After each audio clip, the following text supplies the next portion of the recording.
बिस्मिल्लाहिर्रहमानिर्रहीम। फोरेंसिक के ऑस्पी डेट 3 के जो सेकंड ग्रुप की थी उसमें ओपियम या पोपी फ्रूट था। ये पहले इसका मैंने डिस्कशन कराई हुई पास्ट ऑस्पी, मेरे ख्याल है कि फर्स्ट वाली सेकंड वाली की वीडियो में ये डिटेल से बताया। राइफल फायर आर्म फर्स्ट वाली में था।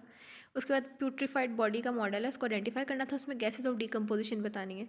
गैसेज ऑफ डीकम्पोजिशन कौन कौन सी होती है? सल्फरेटेड हाइड्रोजन, मीथेन और अमोनिया। तो ये गैसेज ऑफ डिकम्पोजिशन में सल्फरेटेड हाइड्रोजन, मीथेन और अमोनिया, ये इसका आंसर आ जाएगा। नेक्स्ट उसका पार्ट में पूछा हुआ था व्हाट इज कैस्पर डिक्टम। तो कैस्पर्स डिक्टम होता है the rate of decomposition in soil water and air has the ratio of 1:2:8 according to an old rule of thumb. इसको हम कहते हैं कैस्पर्स डिक्टम।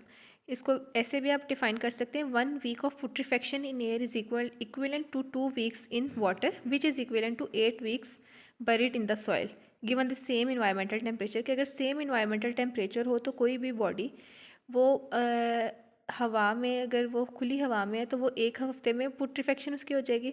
अगर वो पानी में है तो 2 हफ्तों में पुट्रीफेक्शन होगी। और सबसे लेट जो पुट्रीफेक्शन होती है वो सॉइल के अंदर होती है, जिसमें 8 वीक्स में उसकी पुट्रीफेक्शन होगी अगर सेम इन्वायरमेंटल टेम्परेचर दिया जाए। तो ये था कैस्पर्स डिक्टम। उसके बाद नेक्स्ट क्वेश्चन था कि इलेक्ट्रिकल बर्न, उसको आइडेंटिफाई करना था।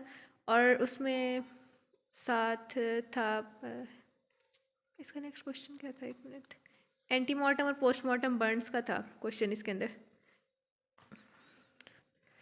वो अच्छा वो पुजिलिस्टिक एटीट्यूड में इसमें अच्छा इलेक्ट्रिकल बर्न में ये वो वाली है ऑस्पी जो शेयर हुई थी मेडिकल कॉलेजेस पाकिस्तान MCP के ग्रुप में। तो वहाँ पे ऐसे इसी तरह था कि इलेक्ट्रिकल बर्नर्स की फर्दर एक्सप्लेनेशन नहीं है।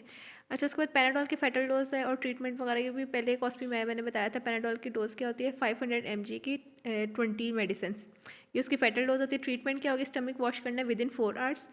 और अगर हाइपोग्लाइसीमिया क्योंकि होता है पैनाडोल में तो उसके लिए देना डेक्सट्रोस। एसिडोसिस होता है इसकी वजह से बाइकार्बोनेट देना है। और ब्लीडिंग को प्रिवेंट करने के लिए विटामिन K देना है। सिस्टामीन हाइड्रोक्लोराइड हमने देना है within 10 hours to prevent liver damage. तो ये सारी चीज़ें हम इसके देंगे पॉइजनिंग ऑफ द पैनाडोल, यानी कि डेक्सट्रोज, बाइकार्बोनेट, विटामिन K और सिस्टामीन हाइड्रोक्लोराइड। अगर लिवर का मसला, लिवर डैमेज का अंदेशा हो तो सिस्टामीन हाइड्रोक्लोराइड देना। उसके साथ एक्टिवेटेड चारकोल का सैंपल था, उसको आइडेंटिफाई करना था, उसकी डोज और उसका मैकेनिज्म ऑफ एक्शन। अब इसकी डोज क्या होती है कि अगर 2 घंटे बाद देनी है तो 25 ग्राम एवरी 2 आवर्स और 50 ग्राम एवरी 4 आवर्स। ये इसकी डोजेस काफ़ी वेरी करती हैं। तो एक सूटेबल जो मुझे मिला था आंसर वो ये लिखा हुआ है, वरना इसकी वो एक लोडिंग डोज अलग है कि मेंटेनेंस डोज इतनी देनी है। तो इसकी डोजेस हर जगह पे डिफरेंट लिखी हुई हैं। नेक्स्ट इसका पार्ट था कि बताना है हमने किधर क्वेश्चन, एक्टिवेटेड चारकोल का मैकेनिज्म ऑफ एक्शन। तो इसमें क्या होता है बेसिकली कि ये चारकोल का केमिकल जब बॉडी में जाता है ना तो स्टमक के अंदर जाएगा और intestine, in stomach and intestine जो पॉइजन होता है वो डिफ्यूज़ होता है through numerous pores on the charcoal surface and forms tight chemical bonds. Activated charcoal के सरफेस के ऊपर बहुत से पोर्स होते हैं जिसके अंदर पॉइजन ना वो जाकर उसमें डिफ्यूज़ होता है और उसके साथ बाउंड हो जाता है tightly. This charcoal chemical complex passes out of the body.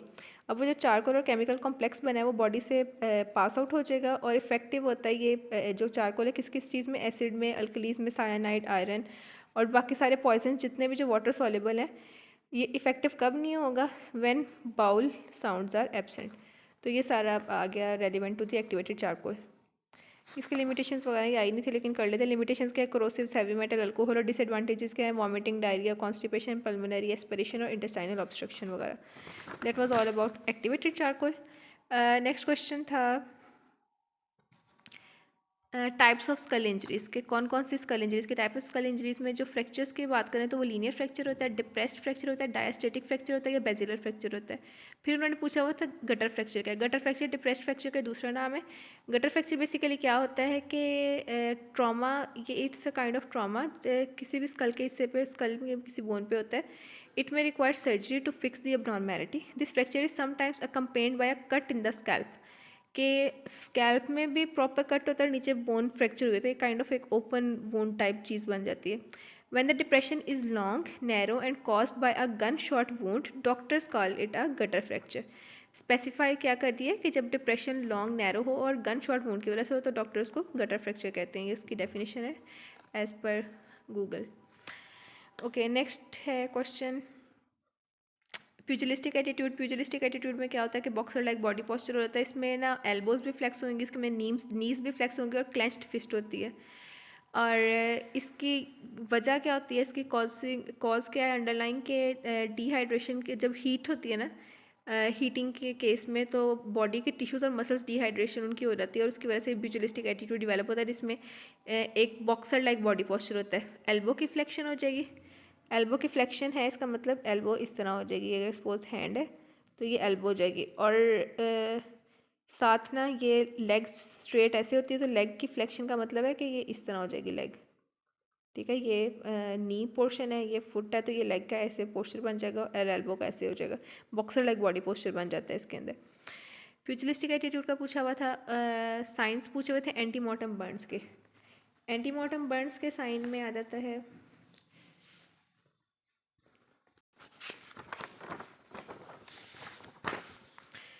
ये पोस्टमार्टम और एंटीमॉर्टम बर्न। एंटीमॉर्टम बर्न में सारे वो साइन होंगे जो एक लिविंग टिश्यू में होते हैं, लाइक रेडनेस, वाइटल रिएक्शन इसमें होगा, इन्फेक्शन भी इसके अंदर होगी, पस फॉर्मेशन होगी, वेजिकल इसमें एल्ब्यूमिनस फ्लूइड, जैसे छाले वगैरह पड़ जाते हैं ना तो उसके अंदर पानी सा होता है तो एल्ब्यूमिनस फ्लूइड और क्लोराइडाइंस होंगे। इंजाइम्स इसमें इंक्रीज हो जाएंगे एंटीमॉर्टम बर्न के अंदर। रेस्पिरेटरी ट्रैक्ट में सूट होगा, इन्फ्लेमेटरी एरियोला होगा, इसके अंदर स्कार फॉर्मेशन भी होगी। सारे लिविंग टिश्यू के करेक्टरिस्टिक है कि इंजाइम्स वगैरह, स्कार है, इन्फेक्शन हो रही है, रेडनेस हो रही है, वाइटल रिएक्शन हो रहे हैं। बेस ऑफ वेसिकल इन्फ्लेमेशन, या इन्फ्लेमेशन फिर एक लिविंग टिश्यू का करेक्टरिस्टिक आ गया और कार्बोक्सी हीमोग्लोबिन होगी, जबकि पोस्टमार्टम में ये सारा कुछ एब्सेंट होता है। और इसके अंदर जो सा वेजिकल होगा ना, जैसे पुट्रीफेक्शन के बाद गैसेज वगैरह प्रोड्यूस होती है ना तो उसके अंदर एयर होगी और उसका साइज बिग होगा। एक और उसमें भी आया हुआ था सेम क्वेश्चन। उसके बाद आता है नेक्स्ट, ये वाले सारे हो गए अनऑब्जर्व स्टेशन। ओपीएम वाला ये सारे पहले वाले करा दिए थे, मैंने अब रिपीट नहीं किए, वीडियो लेंथ इंक्रीज़ हो रही थी इस वजह से, तो पिछली वीडियो में थे। उसके बाद ऑब्जर्व स्टेशन में आया था what samples will be sent to the toxicology lab with preservative और forwarding letter to send to the toxicology lab along with sample. सबसे पहले हम फॉरवर्डिंग लेटर करते हैं कि फॉरवर्डिंग लेटर कौन सा होता है। ये था specimen of forwarding letter for the report. उन्होंने पूछा हुआ स्पेसिफिकली टॉक्सिकोलॉजी के लिए, तो ये डीएनए रिपोर्ट के लिए टॉक्सिकोलॉजी वाले ये। टॉक्सिकोलॉजी का फॉरवर्डिंग लेटर क्या होता है कि सबसे पहले ऊपर लिखा होगा department of forensic medicine and toxicology, Punjab medical college Faisalabad, या जो भी आपका कॉलेज है उसमें आपका नेम लिखा होगा, फिर नंबर लिखना है इसका, पीएमयू नंबर, एफएम नंबर, और पोस्टमार्टम नंबर वगैरह लिखना होता है, date, to the director of forensic science agency Thokar Niaz bag Lahore. ये जो पाकिस्तान फोरेंसिक साइंस एजेंसी है उसके एड्रेस लिखना है कि उसको भेजना है। सब्जेक्ट है request for the chemical examination and report, ये उसका सब्जेक्ट हो गया। काइंड ऑफ एक एप्लीकेशन जैसे होती है ना उस तरह इसका फॉर्मेट के आपने उसको टू करके फिर आके सब्जेक्ट लिखा, फिर नीचे एप्लीकेशन है। Sir I have the honour to forward herewith the viscera other collection of the deceased, वो उसमें आपने इसकी डिटेल लिखनी है आगे। Vide postmortem examination number dated, और for favour of chemical examination report it is further requested that the quantity of poison if any detected should be mentioned in the report. अब आप उनसे रिक्वेस्ट कर रहे हैं कि वो उसकी टॉक्सिकोलॉजी परफॉर्म करें। अब आपने साथ उसके डिटेल ऑफ विजरा कलेक्शन जो आप भेज रहे हैं वो लिखना है। Stomach and intestine along with its content, stomach bottle 1 में था, इंटेस्टाइन बॉटल नंबर 3 में थी। Pieces of liver, spleen and 1 kidney ये बॉटल नंबर 2 में था। सोल्यूशन ऑफ सेचुरेटेड सोल्यूशन ये बॉटल नंबर 4 में था। 3 vaginal anal swabs for detection of semen and grouping thereof, ये in case of rape victim होगा। और इसके अलावा डिपेंडिंग अपॉन दी के कौन सा आप पेशेंट है, पेशेंट कह रही हूँ कौन सी डेड बॉडी है, कौन सी कॉज ऑफ डेथ की वजह से लाइक है, तो उसकी वजह से स्पेसिमेन चेंज भी हो सकते हैं। The above mention specimens are preserved and sealed in my presence. The samples of seal attested photocopies of postmortem report and police papers are also है इनक्लोज हेयर बाय। फिर आपके signature, name and designation of the examining doctor. तो ये इसको ऐसे as it is हमने याद करना है, लिखना है। इसके यहाँ से स्क्रीनशॉट ले लें। ये है हो गया इसका pattern of the chemical examination report का। उसके बाद नेक्स्ट क्वेश्चन है कि कौन कौन से स्पेसिमेंस सेंड किए जाने केमिकल एग्जामिनेशन के लिए। तो उसमें आता है स्पेसिमेन अगर हम बॉटल वाइज करें तो सबसे पहले बॉटल में था स्टमक कॉन्टेंट्स, और उन्होंने कहा लॉन्ग विद प्रिजर्वेटिव लिखना, तो stomach contents shell be submitted all available without preservative. ये बॉटल नंबर 1 है।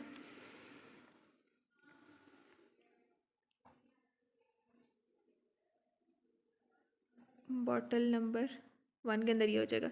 उसके बाद बॉटल नंबर 2 में होता है लिवर, स्प्लीन और किडनी। तो लिवर है not more than 100 grams preserved in saturated सेलाइन, spleen not more than 100 gram preserved in saturated सेलाइन if carbon monoxide poisoning is suspected. और फिर बॉटल नंबर 3 वाला तो उन्होंने लिखा नहीं हुआ, इंटेस्टाइन नहीं है यहाँ पे। अच्छा, ब्लड है 50 to 100 ml है, preserve with sodium fluoride and potassium oxalate, और 100 to 200 mg of this mixture is sufficient for preservation of 50 to 100 ml of blood. कि जो पोटेशियम ऑक्सलेट का 100 से 200 मिलीग्राम इनफ होता है फिर 5 से 100 ml ऑफ ब्लड के प्रिजर्वेशन के लिए। यूरिन को उसको सबमिट करना चाहिए विदाउट प्रिजर्वेटिव। स्टमक के कॉन्टेंट्स विदाउट प्रिजर्वेटिव है, liver not more than 100 gram है, सैचुरेटेड स्लाइन में प्रिजर्व है, स्प्लीन भी नॉट मोर देन 100 ग्राम है, सैचुरेटेड स्लाइन में है अगर कार्बन मोनोऑक्साइड की पॉइजनिंग सस्पेक्टेड है। Abdominal paste only in exhumation if the above mentioned samples are not available. अगर ये वाले नहीं अवेलेबल, मतलब कि एक्सह्यूमेशन के केस में देर हो जाती है डेथ को, तो जो सारे बॉडी के ऑर्गन्स हैं ना वो एक होमोजेनस मास बना लेते हैं, लाइक वो एक सारे डिकम्पोज हो रहे हैं, आप अलग अलग सेपरेट नहीं कर सकते कि कौन सा लिवर है कौन सा किडनी है। तो एब्डोमिनल पेस्ट जो सा वो होता है ऑर्गन्स का, वो होगा with minimum 100 gram shall be submitted without preservative. Hair accepted only in chronic drug exposure, hair cluster pulled or collected as near to the scalp as possible, having thickness of a pencil shall be submitted। और histopathology के लिए अगर कुछ भेजने हो samples, वो bottle number 1 में brain होता है, बॉटल नंबर 2 में हार्ट और साथ लंग्स होंगे। प्रिजर्वेटिव्स इसके लिए 10% फॉर्मालिन। तो that was all about the OSPE. इसका भी यहाँ से स्क्रीनशॉट ले सकते हैं आप।